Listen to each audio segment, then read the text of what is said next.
Hi friends, welcome to Best Online Learning. Thank you. சரிங்க, நம்ம இன்னைக்கு பார்க்க வேண்டியது என்ன அப்படின்னா பாஸ்ட் பர்ஃபெக்ட் டென்ஸ். இதுக்கு என்ன பேர் சொல்லுவாங்க அப்படின்னா முடிவுற்ற இறந்த கால வினை அப்படிம்பாங்க. முடிவுற்ற இறந்த கால வினை அப்படிம்பாங்க. இது என்னங்க பாஸ்ட் பர்ஃபெக்ட் டென்ஸ் அப்படின்னு எல்லாத்துக்கும் ஒரு மாதிரி யோசனையாக இருக்கும். எனக்கு இருக்கிற 12 டென்ஸில் ரொம்ப ரொம்ப ரொம்ப பிடிச்ச டென்ஸ், ரொம்ப ரொம்ப ரொம்ப விருப்பமான ஒரு வினை அப்படின்னா இந்த பாஸ்ட் பர்ஃபெக்ட் டென்ஸ் தாங்க நான் சொல்லுவேன். ஏன் அப்படிங்கிறீங்களா?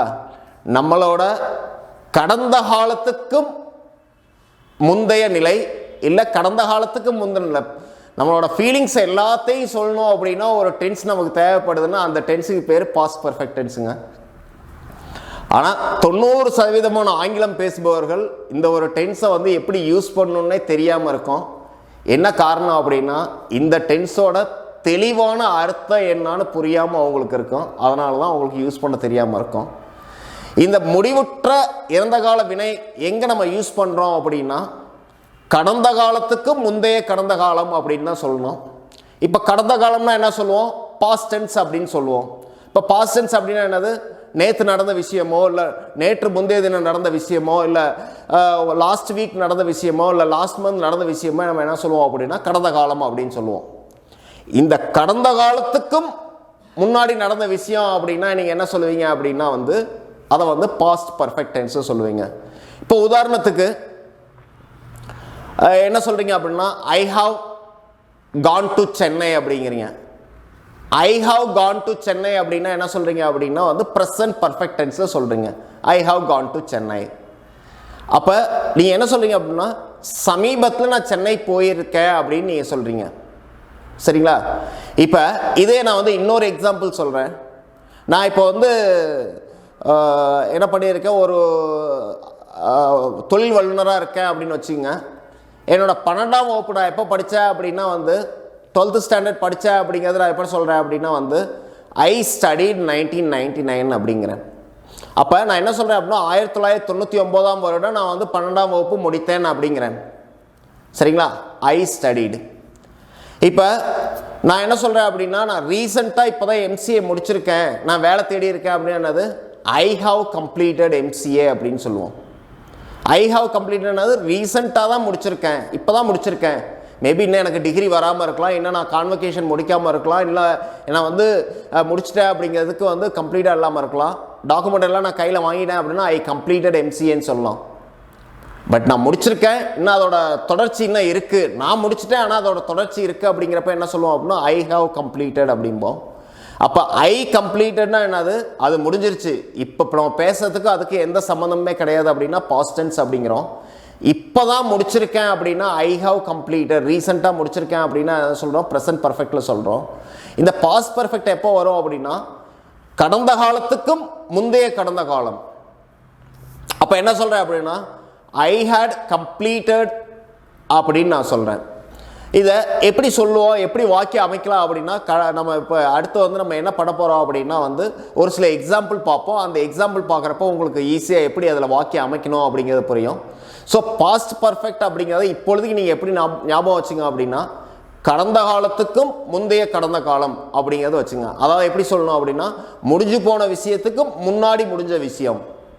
2 விஷயம் முடிஞ்சிருக்கு, அதில் ஒரு விஷயம் ரீசெண்டாக முடிஞ்சிருக்கு, அதுக்கு முன்னாடி இன்னொரு விஷயம் முடிஞ்சிருக்கு அப்படின்னா அதை எப்படி சொல்லுவீங்க அப்படின்னா கடந்த காலத்துக்கு முந்தைய கடந்த காலம் அப்படின்னு சொல்லுவோம். அந்த ஒரு இடத்துல நம்ம என்ன சொல்லுவோம் அப்படின்னா பாஸ்ட் பர்ஃபெக்ட் டென்ஸை சொல்லுவோம். இது என்ன எப்படி சொல்லுவாங்க அப்படின்னா action completed before certain moment அப்படிம்பாங்க. Action completed before certain moment அப்படிம்பாங்க. இதில் ஒரு சில எக்ஸாம்பிள்லாம் இருக்குது. அது எப்படி யூஸ் பண்ணுறது அப்படிங்கிறத பார்ப்போம். ஃபஸ்ட் இந்த எக்ஸாம்பிளுக்கு எல்லாத்துக்கும் உள்ள போகிறதுக்கு முன்னாடி உங்களுக்கு யூஸ்வலாக டிஃபால்ட்டாக ஒரு ஃபார்முலா தெரிஞ்சிருக்கணும். பாஸ்ட் பர்ஃபெக்ட் டென்ஸுக்கு எப்படி ஃபார்முலா யூஸ் பண்ணுறது அப்படிங்கிறது தெரிஞ்சிருக்கணும். ஃபார்முலா அப்படின்னா ஒன்றுமே கிடையாதுங்க. சப்ஜெக்ட்டுங்கிறது உங்களுக்கு எல்லாமே தெரியும். First person singular I, first person plural we, second person singular you, second person plural you, third person singular he she it, third person plural they. இது சப்ஜெக்ட். சரிங்களா? ரெண்டாவது வந்து சப்ஜெக்ட்டுக்கு அப்புறம் நம்ம என்ன பண்ணணும் அப்படின்னா ஒரு ஆக்சிலரி வெர்பு போடணும், அதுக்கப்புறம் past participate of the verb போடணும். இப்போ இந்த இடத்துல ஆக்சிலரி வெர்பு அப்படிங்கிறது பாஸ்ட் பர்ஃபெக்ட்டுக்கு ஒரே ஒரு வெர்பு தான் வரும். அது என்ன அப்படின்னா அதுக்கு பேர் ஹேட் அப்படிம்பாங்க, HAD ஹேட் அப்படிம்பாங்க. இது வந்து ஆக்சிலரி வெர்பு. அதுக்கு அடுத்தது past participate of the verb. அப்போ நீங்கள் எப்படி சொல்லணும் அப்படின்னா சப்ஜெக்ட்னு ஒன்று இருக்குது, ஆக்சிலரி வெர்புன்னு ஒன்று இருக்குது, அது வந்து ஹேடு. அதுக்கு அடுத்து past participate of the verb. இந்த மூணையும் போட்டிங்க அப்படின்னா அது வந்து பாஸ்ட் பார்ட்டிசிபேட்டில் வந்து பாஸ்ட் பார்ட்டிசிபேட்டில் ஒரு வாக்கியம் எப்படி அமைக்கிறது அப்படிங்கிறத நம்ம உருவாக்கலாம். இப்போ உதாரணத்துக்கு சொல்லணும் அப்படின்னா I subject, had auxiliary verb, past participate of the verb. I plus had plus past participate of the verb. அதே மாதிரியே we plus had plus past participate of the verb. You plus had plus past participate of the verb. You second person plural, you plus had plus past participate of the verb. Third person singular, he she it plus had plus past participate of the verb. Third person plural, they plus had plus past participate of the verb. இதுதாங்க formula, வேற ஒன்றுமே கிடையாது. சரிங்க, இப்போ formula நமக்கு தெரியும். இதில் ஒரு வாக்கியம் அமைச்சோன்னா இன்னும் நமக்கு ரொம்ப ஈஸியாக புரிஞ்சிடும். வாக்கியம் எப்படி அமைக்கிறது அப்படின்னா, இப்போ ஈட்டுங்கிறது என்னது, சாப்பிடுங்கிறது அர்த்தம். ஈட்டுக்கு பாஸ்ட் டென்ஸ் ஏட், ஈட்டோட பாஸ்ட் பார்ட்டிசிபேட் ஈட்டன் அப்படிம்போம். இப்போ ஐ ஏட் அப்படின்னு நான் சொல்கிறேன் அப்படின்னா என்ன அர்த்தம், நான் சாப்பிட்டேன் அப்படிங்கிறேன். ஐ எம் ஈட்டிங் அப்படிங்கிறேன், அது என்ன சொல்கிறேன், நான் சாப்பிட்டுக்கிட்டு இருக்கேன், சாப்பிட ஆரம்பிச்சிட்டேன், சாப்பிட்டுக்கிட்டே இருக்கேன் அப்படிங்கிறேன். ஐ வாஸ் ஈட்டிங் அப்படிங்கிறேன், அப்படின்னா என்ன அர்த்தம், நான் சாப்பிட்டுக்கிட்டே இருந்தேன். ஐ வாஸ் ஈட்டிங், நேற்று காலையில் நான் சாப்பிட்டுக்கிட்டே இருந்தேன் அப்படிங்கிறோம். ஐ வாஸ் ட்ராவலிங், நான் போயிட்டே இருந்தேன், நேற்று போயிட்டே இருந்தேன் அப்படிங்கிறோம். நான் போயிட்டே இருந்தேன் அப்படிங்கிறோம். அதில் வந்து என்னது, கிட்டு இல்லை கொண்டுன்னு வரும். சரிங்களா? இப்போ அதுக்கு அடுத்து என்ன பார்த்தோம் அப்படின்னா I have eaten. I have ஈட்டன்னா என்னது, நான் இப்போ தான் சாப்பிட்டு முடித்தேன் அப்படிங்கிறோம். சரிங்களா? இப்போ இதையே வந்து பாஸ்ட் பார்ட்டிசிபேட்டில் சொல்லணும் அப்படின்னா என்ன சொல்லுவோம், I had eaten. I had eaten. இதுக்கு தமிழ் அர்த்தம் அப்படின்னு பார்த்தோம் அப்படின்னா எப்படி வரும் அப்படின்னா, நான் சாப்பிட்டு இருந்தேன். நான் சாப்பிட்டேங்கிறது பாஸ்ட் டென்ஸு, ஐ ஹேட் ஈட்டன்ங்கிறது பாஸ்ட் பார்ட்டிசிபேட். நான் சாப்பிட்டு இருந்தேன். சரிங்களா? நான் சாப்பிட்டேங்கிறது பாஸ்ட் டென்ஸு, சாப்பிட்டேனுக்கு முந்தைய நிலை அப்படின்னு சொல்கிறப்போ வந்து நான் சாப்பிட்டு இருந்தேன் அப்படின்னு சொல்லுவோம். நான் சாப்பிட்டு இருந்தேன், I had eaten. We had eaten, நாங்கள் சாப்பிட்டு இருந்தோம். யூ ஹேட் ஈட்டன், நீங்கள் சாப்பிட்டு இருந்தீர்கள். இல்லை நீ சாப்பிட்டு இருந்தீர்கள், ப்ளூரலில் வந்து நீங்கள் சாப்பிட்டு இருந்தீர்கள். ஹீ ஹேட் ஈட்டன், அவன் சாப்பிட்டு இருந்தான். ஷீ ஹேட் ஈட்டன், அவள் சாப்பிட்டு இருந்தாள். இட் ஹேட் ஈட்டன், அது சாப்பிட்டு இருந்தது. தே ஹேட் ஈட்டன், அவர்கள் சாப்பிட்டு இருந்தார்கள். சரிங்க, இது வந்து வாக்கியம் எப்படி அமைக்கிறது அப்படிங்கிறத பார்த்தோம். இதை ஃபார்முலா வச்சு எப்படி வாக்கியம் அமைக்கிறதுன்னு பார்ப்போம். இப்போ நீங்கள் ஸ்க்ரீனுக்கு வாங்க, அங்கே போய் நம்ம ஒரு சில ரியல் டைம் எக்ஸாம்பிள் பார்த்தோம் அப்படின்னா இன்னும் ரொம்ப ஈஸியாக உங்களுக்கு புரியும். சரிங்களா? ஸ்க்ரீனில் பாருங்கள். See, the first example நான் என்ன சொல்கிறேன் அப்படின்னா, I came here, you had left அப்படிங்கிறேன். இப்போ I came அப்படிங்கிறது என்னது, நான் வந்தேன். I came here after you had left. நம்ம தமிழில் சொல்லணும் அப்படின்னா, நீ போனப்போ தான் நான் வந்தேன் அப்படின்னு சொல்கிறோம் இல்லைங்களா. நீ போனப்போ நான் வந்தேன், அப்போ அந்த நேரத்துக்கு நீ போயிட்ட அப்படிங்கிற. அப்போ நான் வந்தேங்கிறது முடிஞ்ச விஷயம். நான் வந்த அதே நேரத்தில் அதுக்கு முன்னாடியே அவன் போயிட்டான் அப்படின்னு சொல்கிறோம் இல்லைங்களா. இதை வந்து நம்ம எப்படி சொல்கிறோம் அப்படின்னா, I came here, you had left. இதை எப்படி சொல்லுவோம் அப்படின்னா, நீ போனப்போ தான் நான் வந்தேன். நான் ஒரு இடத்துக்கு வந்தேன், நான் வந்த அதே சமயத்தில் நீ போன. அப்போ நான் வந்ததுக்கு முன்னாடியே நீ போயிட்ட அப்படிங்கிறது என்னது, பாஸ்ட் டென்ஸ்க்கு முந்தைய நிலை. அப்போ என்ன சொல்கிறோம் அப்படின்னா, பாஸ்ட் டென்ஸை சொல்கிறத ஐ கேம் அப்படின்னு சொல்கிறேன்.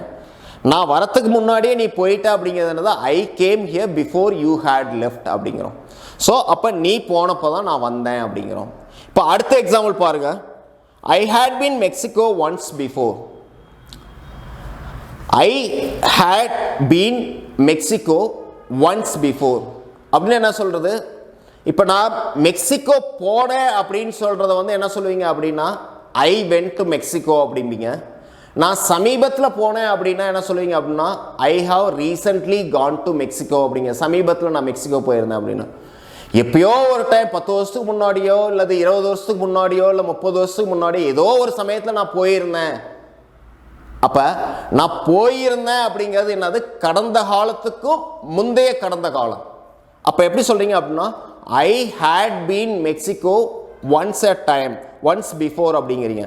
நான் ஒரு சமயம் மெக்சிகோ போயிருந்தேன். சரிங்களா? அடுத்த வாக்கியம் பாருங்க. She had lived Madurai before moving to Chennai. அப்போ மூவிங் டு சென்னை அப்படிங்கிறது என்னது? சென்னைக்கு போகிறது. அப்போ சென்னைக்கு போகிறதுக்கு முன்னாடி she had lived in Madurai. அப்போ நீங்கள் என்ன சொல்கிறீங்க? சென்னை செல்வதற்கு முன்பு அவள் மதுரையில் வசித்து வந்தாள் அப்படிங்கிறீங்க. இது எப்படி சொல்லலாம் அப்படின்னா சி ஹேட் லிவ்டு, அவள் மதுரையில் வசித்து வந்தா, மதுரையில் குடியிருந்தாங்க. எப்போ குடியிருந்தாங்க? அவங்க சென்னை போகிறதுக்கு முன்னாடி மதுரையில் குடியிருந்தாங்க. So she had lived before moving to Chennai. சரிங்க, அடுத்த எக்ஸாம்பிள் பார்ப்போம். I had written article on various topics before he came. அப்போ என்ன சொல்கிறோம் அப்படின்னா ஹீ கேம் அப்படிங்கிறது என்னது? அவன் வந்தான். அப்போ அவன் வரத்துக்கு முன்னாடி நான் என்ன பண்ணிக்கிருந்தேன்? அவன் வந்தான் அப்படிங்கிறது என்னது? He came. அவன் வரதுக்கு முன்னாடி நான் என்ன பண்ணியிருந்தேன்? I had written articles on various topics. அவன் வரதுக்கு முன்னாடி நான் நிறைய வேறு டாப்பிக்கில் வந்து ஆர்டிக்கல் எழுதியிருந்தேன் அப்படின்னு நம்ம சொல்கிறோம். அடுத்த எக்ஸாம்பிள் பாருங்கள். He had read different kind of books before you game.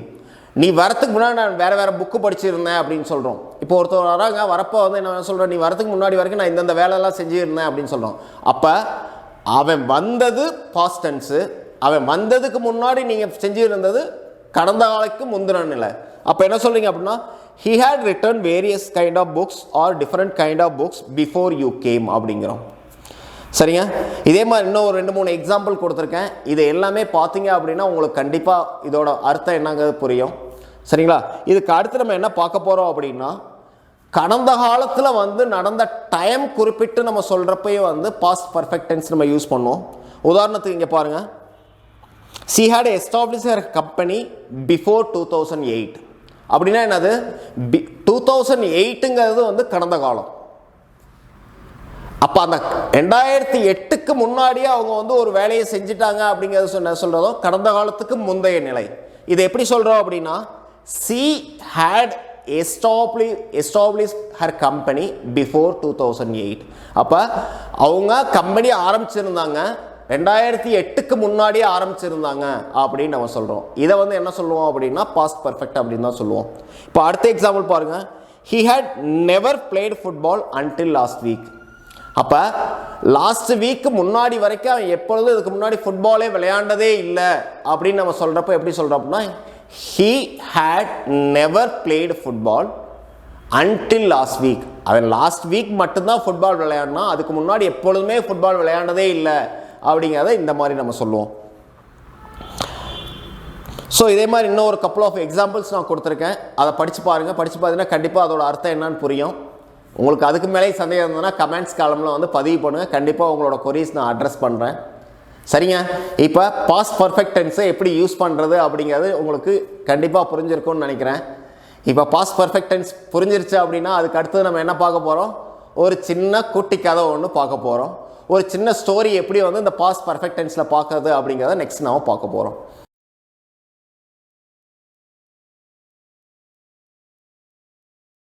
Hi friends, hope you all liked the video.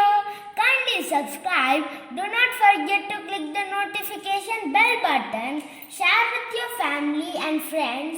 Ask them to subscribe. Please share your comments. Thank you. Bye bye.